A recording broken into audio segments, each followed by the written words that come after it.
तो चलिए देखते हैं हमारी ये सस्पेंस से भरी पहेली। करण को अपने घर पे मरा हुआ पाया गया।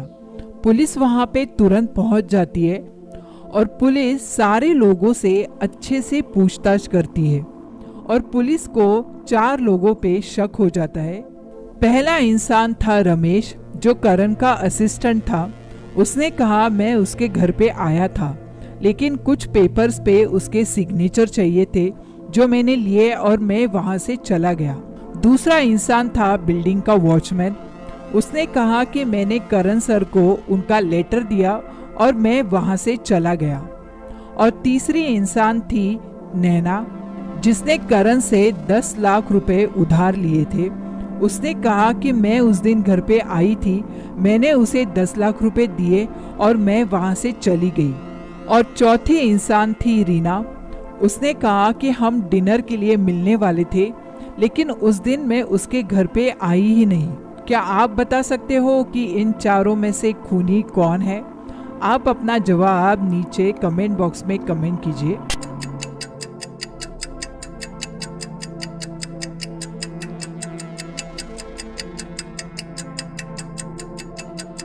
अगर आप सारी चीजों को अच्छे से देखोगे तो आपको पता चलेगा कि डाइनिंग टेबल पे 2 वाइन के ग्लास और 2 प्लेट पड़ी थी। इसका मतलब है कि रीना उस दिन घर पे आई थी और उन्होंने डिनर किया था।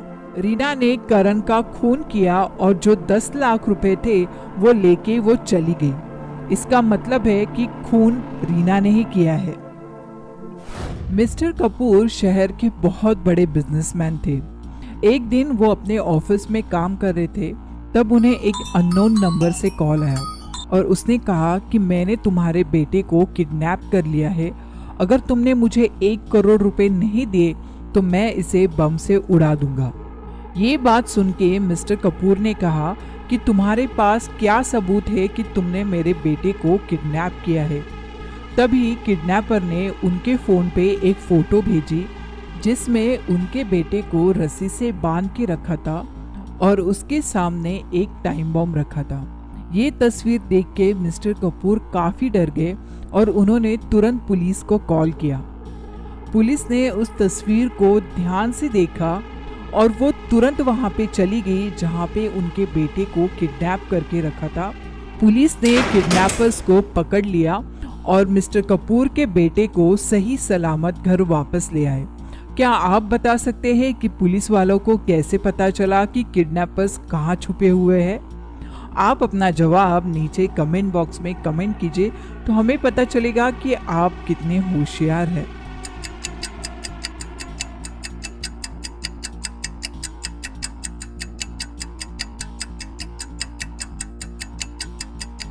अगर आपको इस पहेली का आंसर नहीं पता चला तो चलिए हम आपको बताते हैं। अगर आप किडनैपर्स ने भेजी हुई तस्वीर को ध्यान से देखोगे तो आपको पता चलेगा कि वहां पे एक बहुत बड़ी विंडो है और उस विंडो के बाहर लिखा था गैलेक्सी मॉल। इसका मतलब है कि किडनैपर्स गैलेक्सी मॉल के सामने जो बिल्डिंग है वहां पे छुपे हुए हैं। पुलिस तुरंत वहां पे चली गई और किडनैपर्स को पकड़ लिया। कुणाल अपने ऑफिस से घर आता है, तब वो देखता है कि उसके अलमारी से जेवर और कुछ पैसे गायब है। वो तुरंत पुलिस को फोन करता है और पुलिस वालों को अपने घर पे बुला लेता है। जैसे ही पुलिस वाले घर पे आते हैं, कुणाल के पास एक कुत्ता था जिसका नाम था शेरू। वो जोर जोर से भौंकने लगता है और तभी कुणाल ने पुलिस वालों को कहा कि कोई भी अनजान आदमी जब घर पे आता है तो शेरू इसी तरह से जोर जोर से भौंकने लगता है। पुलिस वालों ने अच्छे से छानबीन की और उन्हें 3 लोगों पे शक हुआ। एक थी कुणाल के घर पे काम करने वाली मेड। उसने कहा कि मैंने घर की साफ सफाई की, शेरू को खाना दिया और मैं वहां से चली गई। दूसरा इंसान था कुणाल का पड़ोसी सुरेश।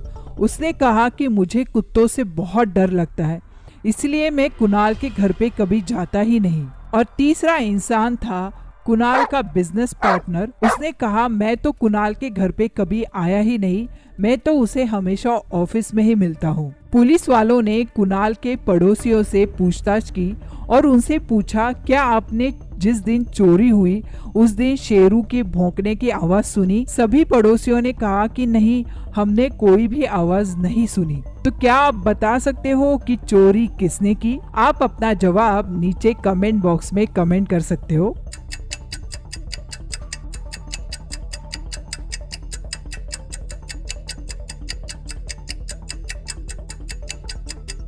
अगर आप सारी बातें ध्यान से सोचोगे तो आपको पता चलेगा कि पड़ोसियों ने कहा कि उस दिन उन्होंने शेरू की आवाज नहीं सुनी। इसका मतलब है कि चोरी करने वाला इंसान वो था जिसे शेरू अच्छे से जानता था। इसका मतलब है कि कुणाल के घर पे चोरी उसके यहाँ पे काम करने वाली बाई ने की थी। अगर कोई अनजान आदमी घर पे आता तो शेरू भौंकने लग जाता था। इससे पड़ोसियों को पता चल जाता। शेरू भौंका नहीं क्योंकि वो मेढ़ को अच्छे से जानता था, इसलिए उसने कोई भी आवाज नहीं की। परी अपने स्कूटी पे बैठकर घर जा रही थी। तभी अचानक पीछे से एक कार आई और वो उसे टक्कर मार के चली गई। इस वजह से परी जमीन पे नीचे गिर गई और उसे काफी चोट लगी। तभी तुरंत वहां पे पुलिस आ पहुंची और पुलिस ने पूछा कि तुमने गाड़ी चलाने वाले को देखा था? तब परी ने कहा कि उसने गाड़ी चलाने वाले को तो नहीं देखा, लेकिन उसने गाड़ी का रंग देखा था और गाड़ी का रंग था लाल। आजू बाजू में जो लोग खड़े थे उन्होंने पुलिस वालों को कहा कि हमने वो गाड़ी आगे मॉल की तरफ जाते हुए देखी।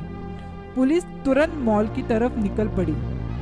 जैसे ही पुलिस मॉल में पहुंची तब उन्होंने देखा कि वहां पे लाल कलर की 5 गाड़ियां खड़ी थी और मॉल में जो पार्किंग थी उसके ऊपर छत नहीं थी, तो सारी गाड़ियां धूप में खड़ी थी।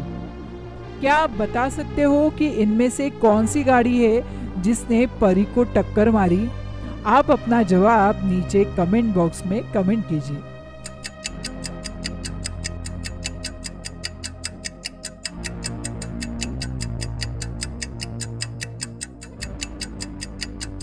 अगर आप ध्यान से सोचोगे तो आपको पता चलेगा कि मॉल में जो पार्किंग है उसके ऊपर छत नहीं है। पुलिस वालों ने पार्किंग में जो 5 लाल रंग की गाड़ियां खड़ी थी उन गाड़ियों को अंदर से चेक किया और तब उन्हें पता चला कि 4 गाड़ियां हैं जो अंदर से काफी गर्म थी, क्योंकि वो धूप में काफी देर तक खड़ी थी, इसलिए वो अंदर से गर्म हो चुकी थी।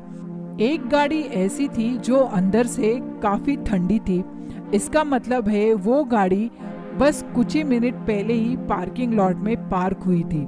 इसका मतलब है ये वही गाड़ी है जिसने परी की गाड़ी को टक्कर मारी थी। इसी तरह से पुलिस वालों को पता चला कि वो गाड़ी कौन सी है जिसने एक्सीडेंट किया था।